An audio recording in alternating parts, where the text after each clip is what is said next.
Officer iGenius in Italy, and you are a global innovator of the World Economic Forum.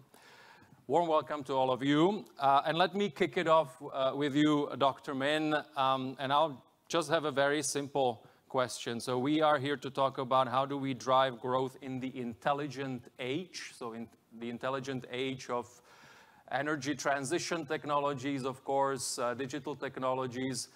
How does it look from China? How is China going to drive that growth in the intelligent age? First of all, it's Dr. Zhu, not Dr. Ming.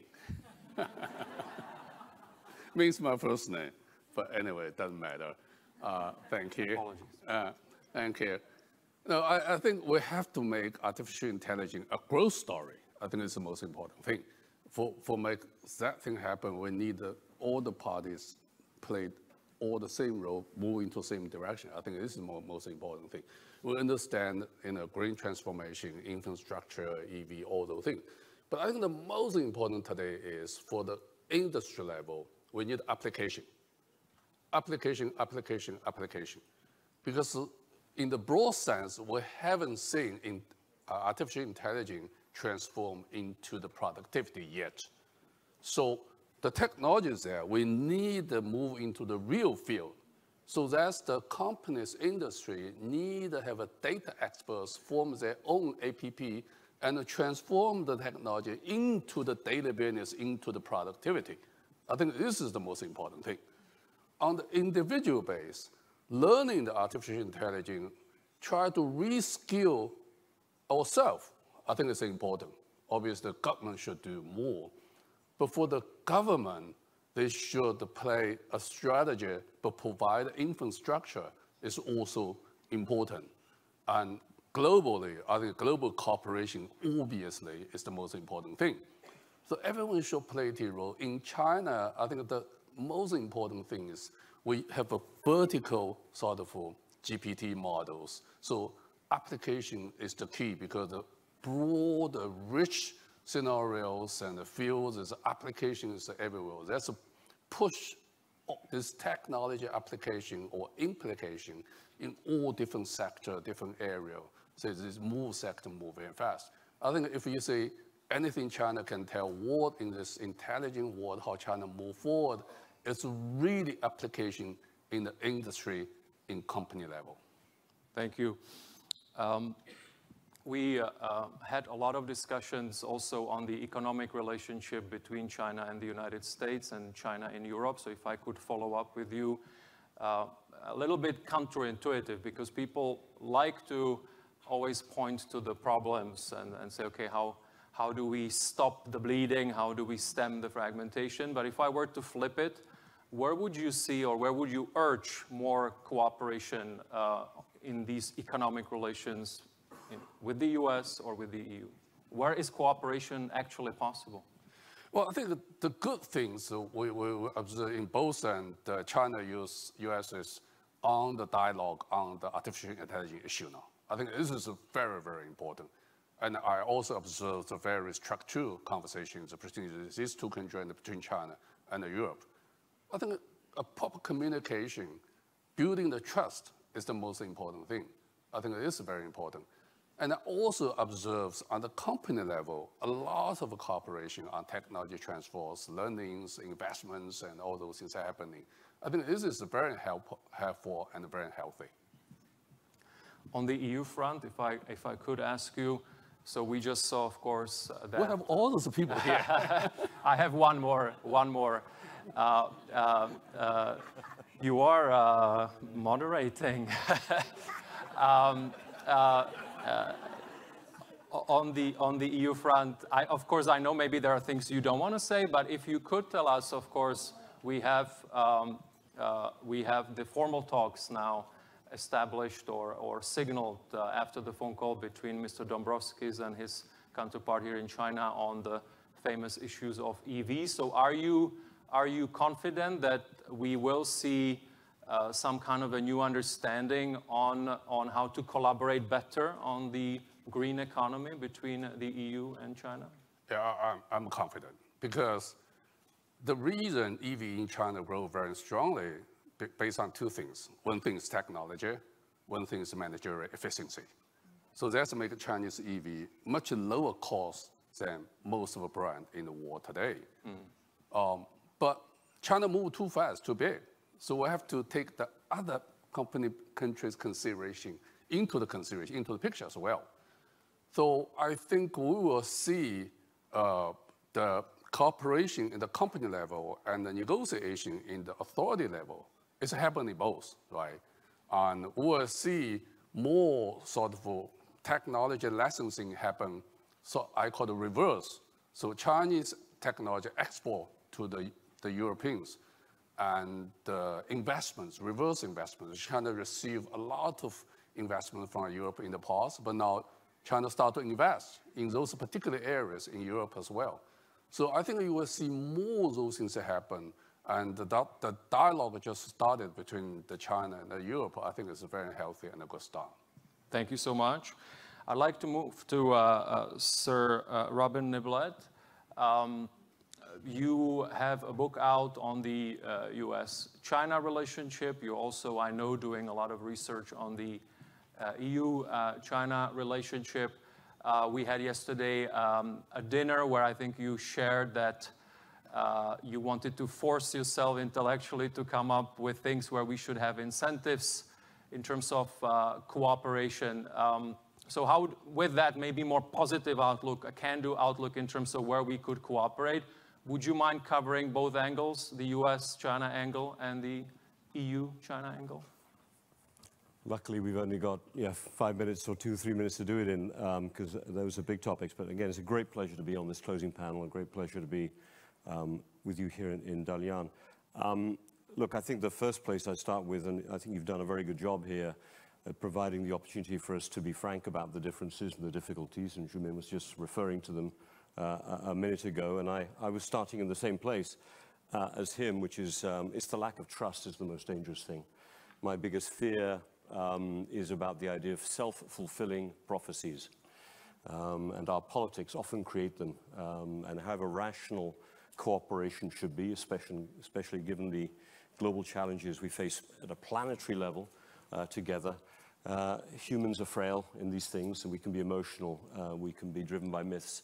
So avoiding those are critical, and I think the high-level dialogue, the bilateral dialogues that have been happening, especially between the US and China, are an incredibly important bulwark to try to prevent things from getting worse. So that's the first point I think I want to make. I think the other element we need to do here, there's been a lot of talk about a small yard with a high fence, you know, the idea of creating protected zones where technologies are not shared and where there is an element of decoupling taking place. Of course, the worry we have here is, you know, what do you define as linked with security? And my concern is there's been a sort of expansion and no one quite knows where the boundaries are. So I think one of the most important things we need to do is to be very clear about which technologies are linked to our security competition, which is real and unavoidable, and which are not. Where can we be open? And I was, you know, I understand why quantum or semiconductors, AI, even maybe some ones that are not inside this famous fence and yard, such as, you know, cloud computing, biotechnology. I can see why some of them have been brought in there, but I think biotech's a good example. Biotech is a space where there should be real opportunities for cooperation, not just between the US and China, but between Europe and China as well. If we're going to face common health challenges in the future, and I think that should be an area for cooperation between the United States and China, and Europe and China as well. If we're going to deal with antimicrobial resistance, the next big challenge coming down the pike, we're going to need to bring together the brilliance of Chinese scientists, American scientists, European scientists, and others from around the world together. So I think trying to be clear and clearer about the boundaries, because we're in for a new geopolitical competition. What worries me the most, there are no rules to this new geopolitical competition, and there are no clear boundaries. And in that environment, it makes it very difficult to cooperate and difficult for technology and technologists to innovate the way they want to. So that'd be the next point.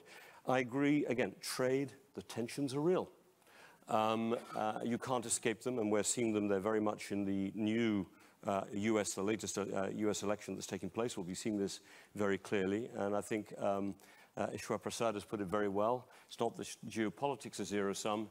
Economics feels zero-sum for many people these days. But again, just a risk of repeating, I think there are great opportunities here, and these points have been made in earlier panels. I had the privilege of being on as well, that even if trade starts to get more difficult, foreign investment should be an area where you can meet those domestic political needs by having jobs at home, having technology being developed at home. It overcomes some of those fears about winners and losers that Jumin and others have been referring to as well. And so I think that's a real opportunity. And the last one I really want to focus on here is I think that we're waking up late in Europe, in particular, to the importance of foreign investment in Africa, in countries across the global south. China spotted it way ahead of us. Unfortunately, it's a slightly competitive environment. What was the Belt and Road Initiative is now the G7's Global Partnership on Investment and Infrastructure. But actually, if we're competing in trying to help countries across the global south move up the value chain, have the infrastructure they need, that is actually a positive outcome. So even if we're competing, competition can be good economically. It can also be good sort of geoeconomically. Because if you are in Southeast Asia, if you are in Sub-Saharan Africa, if you are in Latin America, having us competing over your future is not a bad thing. It gives those countries an agency which they've not had in the past in previous geopolitical competitions. So I think there's scope here to be able to be optimistic even in this more worrying environment. Thank you. If I could just follow up very quickly. I know you work a lot on Europe, so there's this concept of European strategic autonomy, sovereignty. People are starting to talk about a more muscular Europe that feels squeezed between the United States and China. Is this a pipe dream, or is this actually realistic in your view to really, when you see all these announcements of joint defense procurement and reshoring of different manufacturing facilities that we didn't used to have, now we would have them back in Europe. How do you see in terms of how realistic this actually is and how needed this actually is? Well, there are different dynamics. I mean, again, staying on the negative, I'm afraid, a little bit here, you cannot escape the fact that Europe is at war. We didn't think that would happen in my lifetime. Sometimes I think that's not always fully understood, if I may say, here in China. Why are you involved in a new Cold War? What's going on? We're past that. Well, it certainly doesn't feel like it in Europe. And so, but at the same time, I think we are now a little distrustful of how much we can rely on America. Donald Trump woke Europeans up to the perversity of the fact that we were importing a lot of our energy efficiency, or energy low prices, probably a better way of putting it, from Russia, and then using it to export cheaply to China. And of course, Donald Trump, who's a man who likes calling things out, called it out for that perversity. But there's a great acronym in Europe, TINA, there is no alternative. And Europeans have woken up to the fact that there is no alternative, but to invest more in our security. We're probably going to have to take responsibility for what is going on in Ukraine. America, whether it's a Biden administration or a Trump administration, they know it's our responsibility more than before to look after European security. They are inevitably more focused on the Indo-Pacific and on China. So I think we are stepping up. And all of the steps I see so far, even Britain is being drawn more into those conversations, and we're likely to have a new government in a few weeks' time, and that is a government that will be looking more towards the European Union for partnerships. And the EU, again, there is no alternative, is going to even have to look at Brexit Britain as a partner. I think as well, and this is where it gets very interesting, we do have to make a choice. If we're not going to be importing energy from Russia, but we do not want to create a new dependency on China for batteries and so on, then we are going to have to think about what is that relationship we do. And this brings me back to what I said before. We will have to bring China in as an investor. And this will be a difference to America. America doesn't need us to invest. So I think there are options here, and there's no alternative. Thank you so much. Let me move to Professor Lott at Columbia University. You really are one of the leading experts on the intersection and the nexus between energy and climate and nature. I'll have a stat here from 2021 from IEA. It could still be relevant. Half of the world's emission cuts will require tech that isn't commercially available yet. So maybe we have a few more of those techs now commercially available, but I think we're still moving in that continuum. So it underscores, of course, the importance of innovation and technology and deploying it for energy transition outcomes, if you will. This summit is full of innovators. You may have seen the hubs and the different very kind of crisp sessions focusing a lot on the state of play of different technologies. And a lot of them were actually energy related. So there was a state of play on where we are with hydrogen, state of play where we are with small modular reactors. Now we're back to nuclear, a lot of excitement there. And I could go on and on, batteries, etc. So if you could just, for us, if you were to kind of select what are the things that we should be paying attention, maybe technologies that were underpriced few years back that are now exponentially going and would have an asymmetrical positive impact on the energy transition? Yeah, great question. So a couple of different things I think about with the asymmetrical impact on the transition is who's being impacted by it. So when you talk about commercial viability, it's very different in places that can afford, honestly, a big bill at the end of building something out versus those that are facing really high interest rates and are saying, how can we build out this baseline infrastructure? They're very different conversations. Around the technologies, we often talk about electric vehicles and batteries. I could spend way more than the time we have going through the exciting things that are happening there and that are happening there here in China. But I'll go beyond that and say some of the great innovations I'm seeing are not just around a technology around energy storage, where a lot of exciting stuff is happening, or even supply, where things like small modular reactors come into play. But it's actually how we make the whole system efficient. And I'm going to skip a bunch of my AI comments because I know who's sitting on the other side of me. But what I'll say is when we look at digitalization and AI and its potential to increase divides and gaps, it's absolutely real in there. But there's also a tremendous potential to help us use our resources more efficiently, from supply through all the transformation through demand, and to actually transform how we use energy across all the different technologies that we want to use in the future. So I'm excited about storage, I'm excited about supply, I'm excited about the different things that are more run-of-the-mill, like how we can get clean cooking into homes. There's some great innovators in the crowd who are working on that. But really, I'm thinking about the system and how it all ties together. The other piece that I'll say is we know that in the energy transition, we need to move more quickly if we want to protect human health and the environment. These things are inextricably linked. There's all the different sessions on WEF's nature work highlighted here in these meetings. But within that, it's a question of how do we move quickly at speed and scale and move everyone forward quickly. And I'm excited about the technologies that provide communities access to information so they can build things more quickly. In my home state of Texas, what this means is a town of 36 in the middle of rural West Texas can think about permitting out a battery storage system quickly. When they have no local expertise, they can find resources they need because they have access to the information.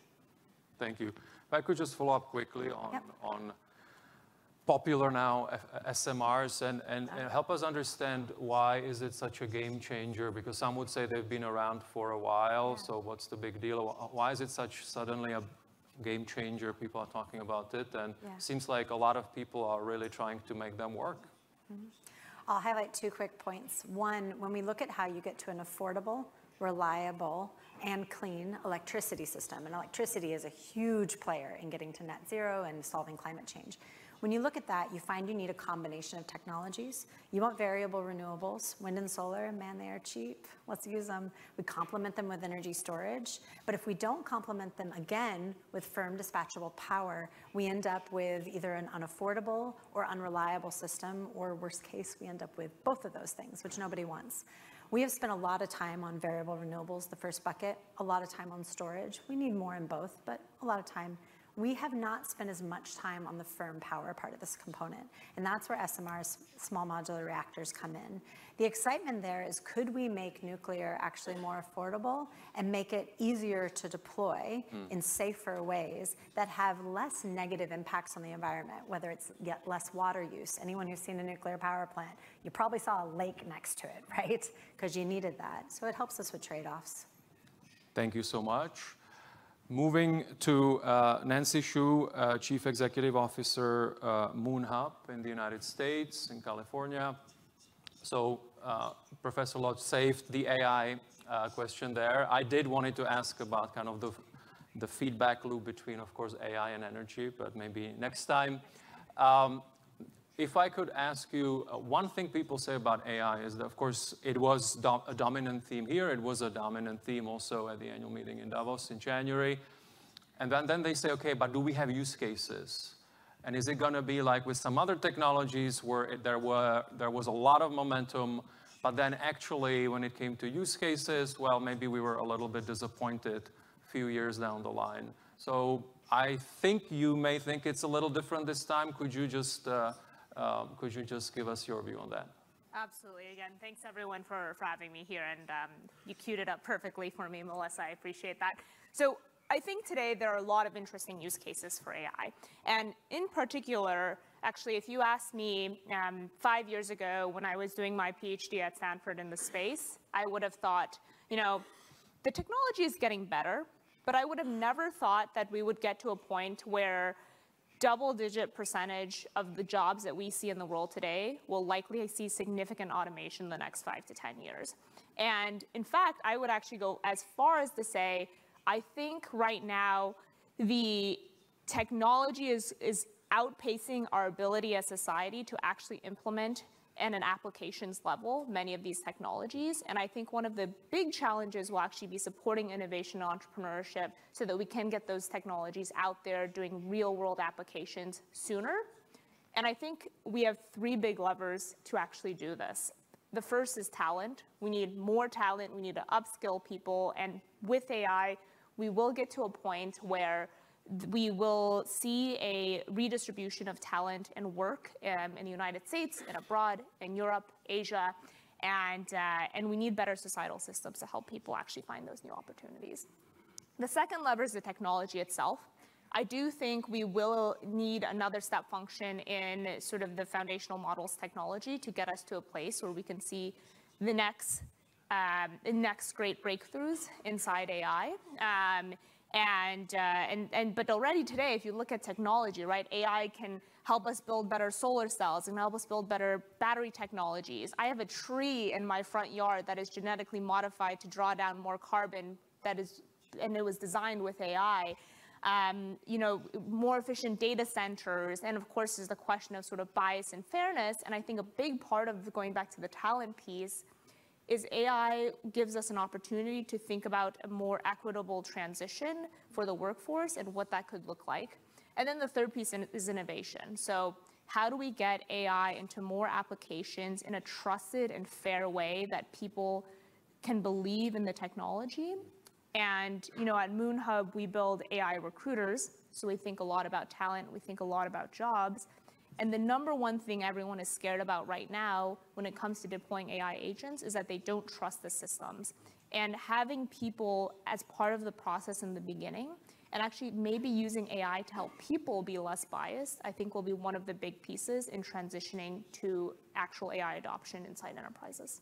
Thank you. And a quick follow-up. Of course, there is a lot of research being done, but it's quite diverse, I have to say, the data, in terms of the impact of AI on jobs.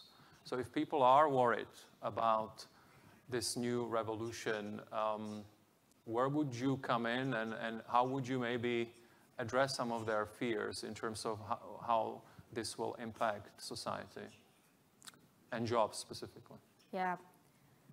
I think AI has a double-edged impact when it comes to jobs. The first is, of course, we do have to acknowledge that AI will change what the meaning of work will be in the next 5 to 10 years. And part of that will be making sure that we upskill, reskill individuals well within their current role.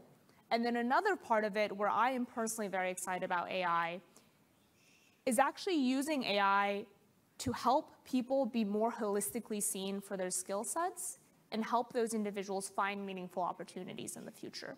Maybe in a future we don't even have to work and it's more about a matter of finding meaning and finding things that we want to do in our day-to-day lives. And I think AI can actually help with that transition. You know, the second part of this is that in that world where AI can help people potentially find jobs is that we have a chance to fundamentally redistribute where we give opportunity as a society. And to give you a great example of this, we were just talking in the back about prompt engineers. This is a totally new role that's emerged with AI in the last couple of years. And there are no people out there who have been prompt engineers for 10 years. And so we have a chance now to actually get people into roles where traditionally the barrier might have been because of legacy, biases or whatever. You don't have people who have done that thing for 5 to 10 years, but now we're starting fresh in many senses, and we can sort of think about what we want that redistribution to look like.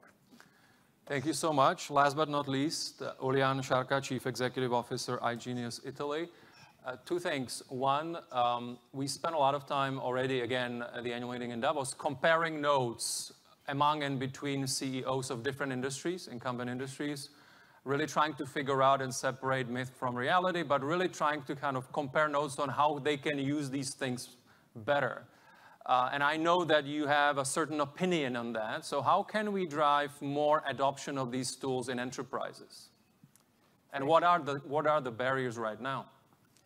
Thank you. So one way to do that is definitely to think of AI not as a technological revolution, but as a social revolution. This is not about technology. This is about democratizing knowledge, and that was not happening since 500 years, since the press revolution came out. And if you think about that, this is not about creating new industries and creating new products, but using AI as an energy, as a raw material that can amplify industries. And this is not about use cases, because this is so horizontal that if you start thinking about use cases, you're going to find yourself with 100 of these on day one, which are impossible to prioritize. So you need to start with the human. So who is the human that you need to help and support, and what do they need? And then build the technology backwards so that the human can amplify their expertise. And I know that the promise of AI looks great for the future, but we are not still yet there.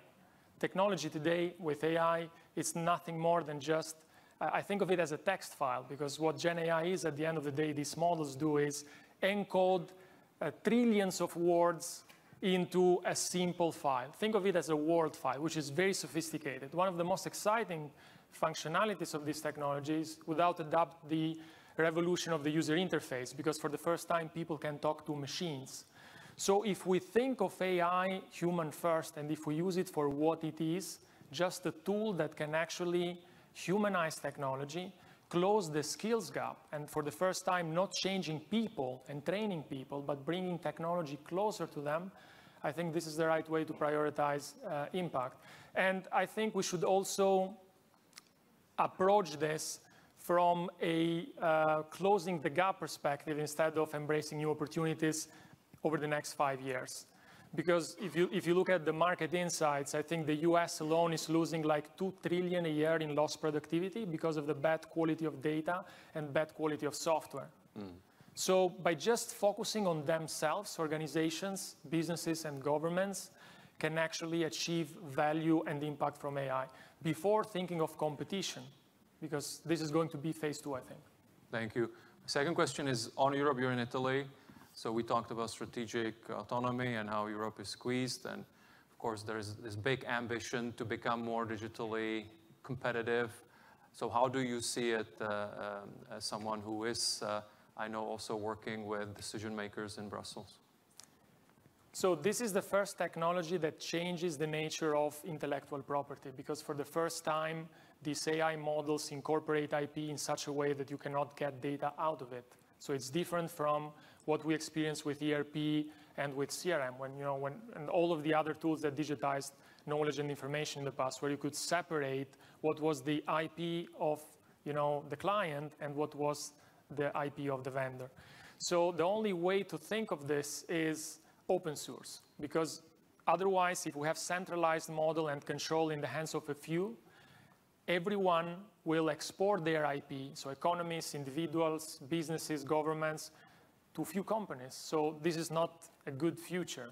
It's quite dystopian, to be honest. So I think open source is also then creating some good network effects from the perspective of building local intelligence, so having countries actually achieve sovereignty by having their own models and opening these models to their ecosystems, enabling them as an infrastructure to build and innovate instead of centralizing power in the hands of few.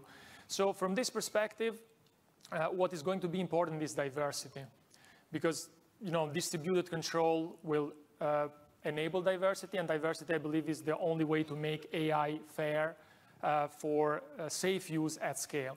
So this means that instead of thinking, Europe first, US first, and Asia and China first, we should think of everyone actually embedding their DNA into these models, representing their perspective and bringing their fresh opinions through AI, and enabling consumers to choose between these different options. So if we look at this from this kind of perspective, I believe AI is going to enable a much better world, because we don't have to compete. We just have to actually amplify our own culture, our own DNA, and give consumers choice. Otherwise, what a boring world we're going to live in, if we're going to have just one AI. Because, of course, there's not going to be a first position AI and the second position AI.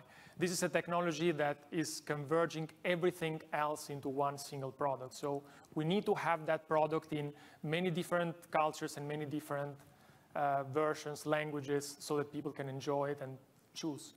And Europe has a chance. I definitely think Europe has a chance, and I think Europe can leverage what I like to call digital renaissance. So to actually leverage its culture, and I think China and Asia as well, and build a better AI. Great. Thank you so much. I would really like to thank all of you. It's exactly what I wanted to do. I just wanted to point to, not to be naive about the geopolitical picture, but really point to the immense opportunities to really build completely new economies that are more inclusive, more sustainable, and more productive. We will be playing with this theme of the intelligent age and intelligent economies also later this year. I'd like to invite the audience to give an applause to all the panelists, please. Thank you so much. If you can please stay seated, and in just a few minutes we will hear from the Mayor of Dalian and the Vice Mayor of Tianjin. Thank you so much. Thank you.